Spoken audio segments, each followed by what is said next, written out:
நம்ம சேனலை சப்ஸ்கிரைப் பண்ணாதவங்க சப்ஸ்கிரைப் பண்ணிடுங்க. கூட ஒரு பெல் பட்டன் வரும், அந்த கோயில் மினி அழுத்தி ஆல் ஆப்ஷன் கொடுத்து விட்ருங்க.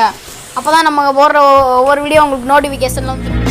கவிமகன் யூடியூப் சேனல் உறவுகளுக்கு என்னுடைய அன்பான வணக்கம். ராமாய ராமபத்ராய ராமச்சந்திராய வேதசே ரகுநாதாய நாதாய சீதாயாம் பதயே நமோ நமः. ஸ்ரீராம ராம ராமேதி ரமே ராமே மனோரமே சகஸ்ரநாம தத்துல்யம் ராம நாம வரானனே. ஸ்ரீமத் வால்மீகி ராமாயணத்தில் ஆரண்ய காண்டம். விளையாட்டு வினையானது. பஞ்சவடியில் அவர்கள் தங்கி இருக்கையில் சரத்ருது கழிந்தது. கேமந்த ருது ஆரம்பித்தது. அதாவது பனிக்காலம் தொடங்கியது. ஒரு நாள் காலையில் ராமரும் லக்ஷ்மணனும் சீதையும் கோதாவரி ஆற்றங்கரையில் நீராடச் சென்றனர். குளிர்ச்சி மிகுதியாயிருக்கும் அந்த நேரத்தில் நீராடி முடித்து தேவதைகளுக்கும் ஜலதர்ப்பணம் செய்தனர். பின்னர் தம் பர்ணசாலைக்கு திரும்பி வந்தனர். அவர்கள் பர்ணசாலையில் இருக்கும் பொழுது சூர்பனகை என்னும் கொடிய அரக்கி ஒருத்தி அங்கு வந்தாள். அவள் ராவணன் என்னும் கொடிய அரக்கனின் தங்கை. அவள் நீண்ட கைகளை உடையவள், மதயானை போன்ற நடையை உடையவள். கொழுத்த சதைப்பிண்டம் போல் தோற்றமளித்த அவள் கோரமான உருவத்தை உடையவளாய் இருந்தாள். அவள் தற்செயலாய் ராமரை பார்த்து விட்டாள். மன்மதனை பழிக்கும் பேரழகு வாய்ந்த அவரை கண்டு மயங்கினாள், மோகம் கொண்டாள். காம உணர்ச்சிக்கு ஆட்பட்டு மதி கெட்டாள். கோரமான தோற்றமுடைய அவள் தன்னை பேரழகி என்று கற்பனை செய்து கொண்டாள். மெல்ல நடையிட்டு அவர் அடிகள் சென்று நின்றாள். காமம் தோய்ந்த கண்களுடன் ஆசையுடன் அவரை பார்த்தாள். அவரை பார்த்து அன்புடன் பேசத் தொடங்கினாள். அன்பரே, நீங்கள் யார்? தவவேடம் தாங்கி மனைவியுடன் இங்கு வர காரணம் என்ன? இது அரக்கர் வாழும் கொடுமையான இடம் என்று உங்களுக்கு தெரியாதா என்று வினயமுடன் கேட்டார். உடனே ராமர் சூர்பனகையிடம், பெண்ணே, பெரும் பராக்கிரமத்தை உடைய தசரதனின் புதல்வன் நான். என் பெயர் ராமன். அதோ தூரத்தில் உட்கார்ந்திருப்பவன் என் தம்பி லக்ஷ்மணன் என்பது அவனுடைய பெயர். இவள் என் மனைவி சீதை. என்னுடைய தந்தையின் கட்டளையை ஏற்று நான் காட்டிற்கு வந்திருக்கிறேன். நாங்கள் இந்த ஆசிரமத்தில் வாழ்கிறோம் என்று கூறினார். இதை கேட்டதும் சூர்பனகை மகிழ்ச்சியடைந்தார். அவர் மேல் கொண்ட மோகம் அதிகமாயிற்று. அவரையே வைத்த கண் வாங்காமல் பார்த்து கொண்டு நின்றார். தொடர்ந்து ராமர் பேசினார். பெண்ணே, நீ யார்? உன் பெயர் என்ன? உன் தோற்றத்தை பார்த்தால் அரக்கர் குலத்தை சேர்ந்தவள் போன்று தோன்றுகிறது. உன் பெற்றோர் யாவர்? இங்கு எதற்காக வந்தாய்? உண்மையை சொல் என்று கேட்டார். அதற்கு சூர்பனகை, அன்பரே, என் பெயர் சூர்பனகை. எண்ணிய வடிவங்களை எடுக்கக்கூடிய வடிவம் பெற்றவள். இந்த வனத்தில் தனியாக சுற்றுவது என் இயல்பு. அரக்கர்களின் தலைவனான ராவணன் என் அண்ணன். அவனை தவிர கும்பகர்ணன், விபீஷணன் என்ற 2 அண்ணன்கள் எனக்கு உண்டு. போரில் எவராலும் வெற்றி பெற முடியாத கரதூஷணர்கள் என்ற 2 இங்கு உள்ளனர்.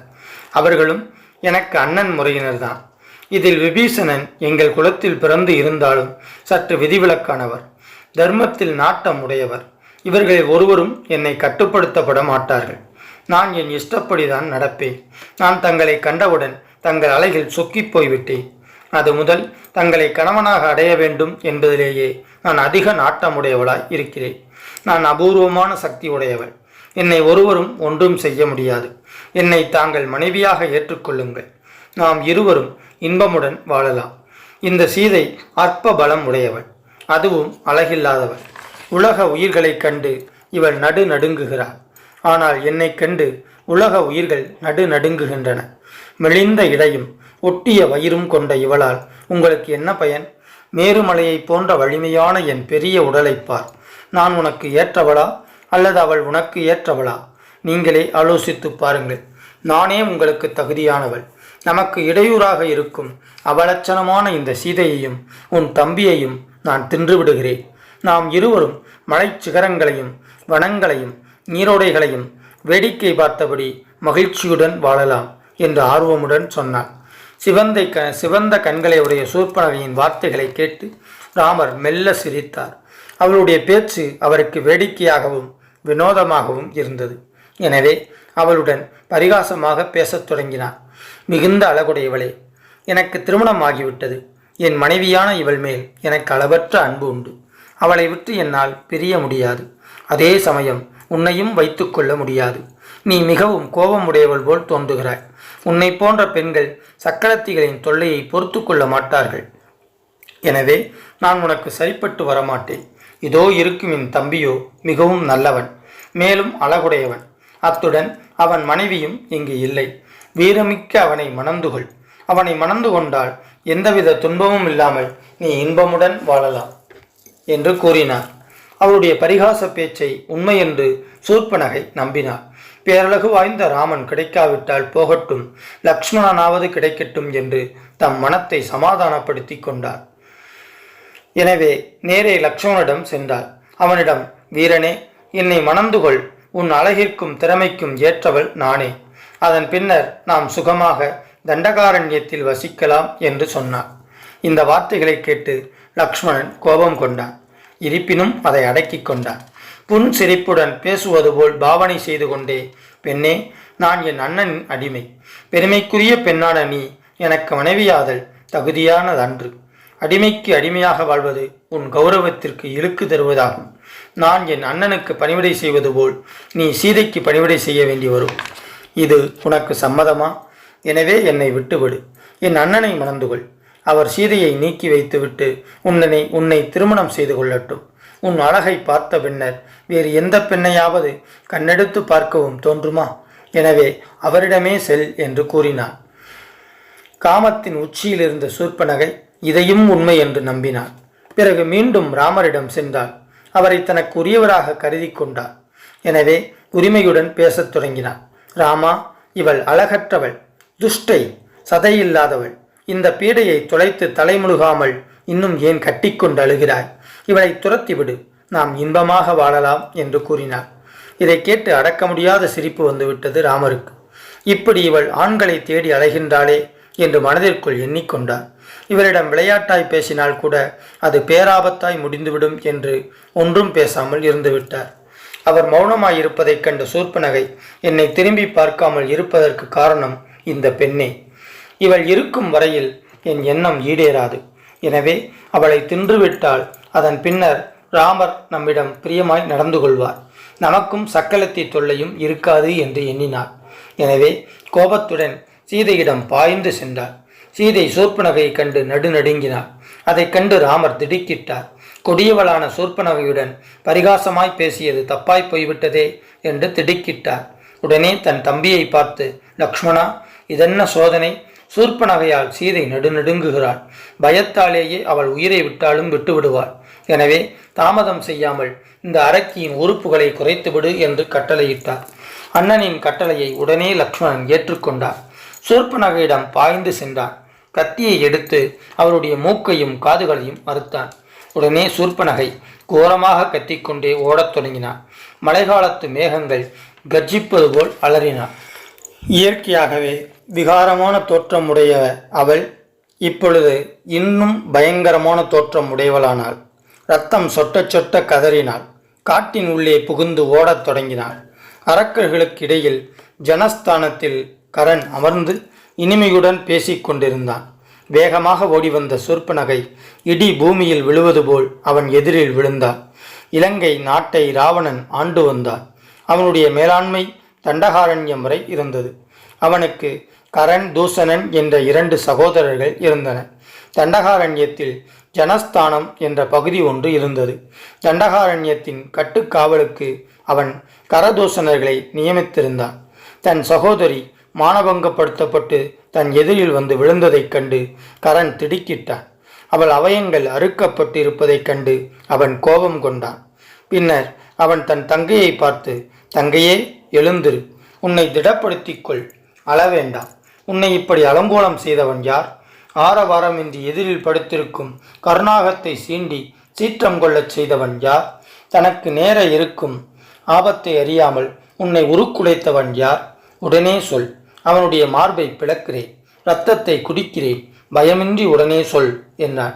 இவ்வாறு பெரும் கோபத்துடன் கரண் கூறியதை கேட்ட சூர்ப்பனகை கண்ணீர் பெருக பேசத் தொடங்கினான். அண்ணா, அழகும் இளமையும் ஒருங்கே வாய்க்கப் பெற்ற 2 வாலிபர்கள் இங்கே வந்திருக்கிறார்கள். அவர்கள் பேரரசனான தசரதனின் புதல்வர்களாம். தவக்கோலம் பூண்டிருக்கிறார்கள். ராமன், லக்ஷ்மண் என்ற பெயரை உடையவர்கள். அவர்களுடன் அழகிய பெண்ணொருத்தி வந்திருக்கிறார். அவளாலேயே எனக்கு இந்த அவமானம் நேர்ந்தது. போரில் அவர்களை கொன்று உடலை புசிக்க விரும்புகிறேன். இரத்தத்தை குடிக்க விரும்புகிறேன். என்னுடைய எண்ணத்தை பூர்த்தி செய்ய வேண்டும் என்று அழுது கொண்டே சொன்னார். பொலபொலவென்று கண்ணீர் சிந்தினார். கதறினார். தேம்பி தேம்பி அழுதார். இதை கேட்டு கரண் கோபம் கொண்டார். தன்னுடைய வீரர்கள் 14 பேரை தன்னிடம் அழைத்தான். அவர்கள் அனைவரும் யமனை போன்ற தோற்றமும் பலமும் கொண்டவர்கள். அவர்களிடம் சீற்றத்துடன், வீரர்களே, மான் தோல் மரவுரிகளை தரித்து கொண்டு 2 ஆடவர்கள் ஒரு பெண்ணுடன் வந்திருக்கின்றனர். அந்த இருவரை கொன்று அப்பெண்ணை இங்கு கொண்டு வாருங்கள்.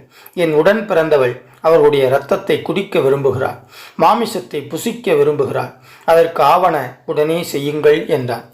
ஜண்டமாருதத்தை போன்ற வேகத்துடன் அந்த 14 சேனாதிபதிகளும் சூர்ப்பனகையுடன் ராமர் இருக்கும் இடத்திற்கு சென்றனர். சூர்ப்பனகை அவர்களுக்கு ராமரையும் லக்ஷ்மணனையும் அடையாளம் காட்டினார். அந்த 14 பேரையும் ராம லக்ஷ்மணர்கள் கண்டனர். தன்னுடன் போருக்கு வந்துள்ளனர் என்று தெரிந்து கொண்டனர். அப்பொழுது ராமர் தன்னுடைய தம்பியை பார்த்து, லக்ஷ்மணா, கொஞ்ச நேரம் சீதையை ஜாக்கிரதையாக பார்த்துக்கொள். இந்த அறைக்கு அழைத்து வந்திருக்கும் வீரர்களை யமலோகத்திற்கு அனுப்பிவிட்டு வருகிறேன் என்று கூறினார். லக்ஷ்மணன் தலையை ஆட்டி அதற்கு ஒப்புக்கொண்டார். பின்னர் ராமர் தன் வில்லின் நாணை பூட்டி அம்பை பொருத்தி கொண்டார். அந்த அரக்க வீரர்களை பார்த்து, அரக்கர்களே, நாங்கள் இருவரும் தசரதரின் புதல்வர்கள். நாங்கள் இந்த காட்டில் வாழ்ந்து வருகிறோம். தர்ம மார்க்கமாய் வாழும் எங்களை ஏன் தொல்லை செய்கிறீர்கள்? இங்குள்ள மகரிஷிகளின் வேண்டுதலால் அரக்கர்களை கொல்வதற்காக ஆயுதம் தாங்கியுள்ளோம். என்னால் நீங்கள் அழியப் போவது திண்ணம். இருப்பினும் உங்களுக்கு ஒரு வாய்ப்பினை தருகிறேன். உயிர் மீது ஆசை இருந்தால் இங்கிருந்து ஓடிப்போய் விடுங்கள் என்று கோபமாக கூறினார். அதை கேட்டு மிகவும் பாபிகளான அந்த அரக்கர்கள் அட்டகாசமாய் சிரித்தனர். பின்னர் ராமரை பார்த்து, நாங்கள் 14 பேர் வந்திருக்கிறோம். தனியனாக நின்று எங்களுடன் போர் புரிய உன்னால் முடியுமா? சில நொடிகளில் நீ அழியப் போவது உறுதி. எங்கள் அரசர் கரணின் கோபத்திற்கு ஆளாகிய பின்னும் இன்னும் உயிருடன் இருப்பது ஆச்சரியத்திலும் ஆச்சரியம்தான் என்று சொன்னார்கள். பின்னர் அந்த கொடியவர்கள் தத்தம் கையில் இருந்த சூலங்களை ஒரே சமயத்தில் ராமர் மேல் எறிந்தார்கள். ஆனால் அதே சமயம் சூரியன் போல் பிரகாசம் பொருந்திய 14 அம்புகளை விட்டு அந்த சூலங்களை பொடி பொடியாக்கினார் ராமர். அதன் பிறகு மீண்டும் 14 பானங்களை எடுத்து வில்லில் பூட்டி அந்த அரக்கர்களை அடித்தார். அவை விரைந்து சென்று இரத்தத்தில் குளித்தது போல் பூமியில் விழுந்தன. 14 பேரும் கோரமாய் கத்திக்கொண்டு கீழே சாய்ந்தார்கள். இதனை கண்ட சூர்ப்பனகை பயந்து போனாள். பெரும் கூச்சலிட்டாள். அலறி அடித்து கொண்டு கரனிடம் ஓடினாள். எதிரில் பொத்தென்று விழுந்தாள். புரண்டாள். ராமரால் 14 பேரும் மாண்டு விட்டதை கரனிடம் தெரிவித்தார். பின்னர் கதறி அழுதார். வான்முகில் வளாது பெய்க, மலை வளம் சுரக்க, மன்னன் கோன்முறை அரசு செய்க, குறைவில்லாதுயிர்கள் வாழ்க, நான் மறை அறங்கள் ஓங்க, நற்றவம் வேள்வி மல்க, மேன்மைகொள் சைவநீதி விளங்குக உலகமெல்லாம். ஸ்ரீமத் ராமாயணத்தை அனுதினமும் படிப்பதால், அனுதினமும் கேட்பதால் மனதிலும் செயலிலும் அமைதி உண்டாகும். இப்பூவுலக வாழ்வில் நிறைவு உண்டாகும். 7 தலைமுறைக்கும் மங்களம் உண்டாகும். ஸ்ரீமத் ராமாயணத்தை அனுதினமும் ஸ்ரத்தா பக்தியோடு இடைவிடாது சிந்திப்பவர்கள் பூரண சுகம் உடையவராக நோயற்ற தேகத்தோடு நன்மையையே அனுபவிப்பர். இறைவனின் அருளால் சிறு துன்பங்கள் கூட இல்லாமல் இன்பமுடையவராக வாழ்வர். மேலும் ஆயுள் விருத்தி அடைவார்கள். தன லாபம் பெறுவார்கள். பிரிந்த குடும்பம், பிரிந்த உறவுகள் ஒன்று சேரும். அவர்கள் இல்லங்களில் சுப காரியங்கள் நிகழும். அவர்கள் இல்லத்தில் தானிய விருத்தி அடையும். பில்லி சூன்யம் வேரோடு அழியும். தீரா கடன் தீரும். உறவுகள் பலப்படும். புதிய புதிய முயற்சிகளில் வெற்றி பெறுவர். எடுத்த காரியங்களெல்லாம் ஜெயம் உண்டாகும். யம பயம் நீங்கும். பேய் பிசாசு போன்ற அச்சம் நீங்கும். அசுர சக்திகள், துஷ்ட சக்திகள் உங்கள் பார்வையில் நாசமாகும். எதிரிகள் மற்றும் பகைவர்கள் தெரித்து ஓடுவார்கள். எங்கெல்லாம் இராமாயண சப்தம் ஒலிக்கின்றதோ, எங்கெல்லாம் ஸ்ரீமத் இராமாயண சப்தம் ஒலிக்கின்றதோ அங்கெல்லாம் மேகங்கள் உரிய காலத்தில் மழையை பொழியும். பூமி அதிக விளைச்சல் கண்டு செழித்து வளரும். பஞ்சம் பட்டினி இல்லாமல் இவ்வுலகம் செழிக்கும். மக்களுக்கு நலம் பெருகும். இம்மண்ணை ஆளும் அரசர்கள் அறவழியில் ஆட்சி நடத்துவார்கள். அதர்மமாய் ஆட்சி நடத்தினால் புகழை இழப்பார்கள். எக்காலத்திலும் பிராணிகளுக்கும் கற்றறிந்தவர்களுக்கும் நன்மையே உண்டாகும். கெட்டவர்கள் அனைவரும் நல்லவர்கள் ஆவார்கள். நல்ல உள்ளம் படைத்த பெரியோர்களும் சான்றோர்களும் அமைதியையும் ஆனந்தத்தையும் பெறுவார்கள். மனம் உருகி வேண்டுவதும் அவர்களுக்கு வேண்டியதும் கிடைக்கும். சுபகாரியம் நிகழும். மக்கட்பேறு அடைவர். வம்பு வழக்குகளில் பிரம்மாண்டமான வெற்றி கிட்டும். வாழ்வின் நிறைவில் பேரின்ப பேரளிக்கும் மோட்சம் கிட்டும். மூர்த்தி எல்லாம் வாழி எங்கள் மோனகுருவாழி, அருள் வார்த்தை என்றும் வாழி, அன்பர் வாழி பராபரமே. ஓம் சாந்தி சாந்தி சாந்தி. ஹரி ஓம். பாரதி சொன்ன மாதிரி 8 திக்குகளிலும் இந்த தமிழை கொண்டு சேர்க்க வேண்டும் அப்படின்னா நீங்க சப்ஸ்கிரைப் பண்ணணும், லைக் பண்ணணும், கமெண்ட்ஸ் பண்ணணும். நன்றி, வணக்கம். இதுவரைக்கும் நம்ம சேனலை சப்ஸ்கிரைப் பண்ணாதவங்க சப்ஸ்கிரைப் பண்ணிடுங்க. கூட ஒரு பெல் பட்டன் வரும், அந்த கோயில் மணி அழுத்தி ஆல் ஆப்ஷன் கொடுத்து விட்ருங்க. அப்போ தான் நம்ம போடுற ஒவ்வொரு வீடியோ உங்களுக்கு நோட்டிஃபிகேஷனில் வந்துடும்.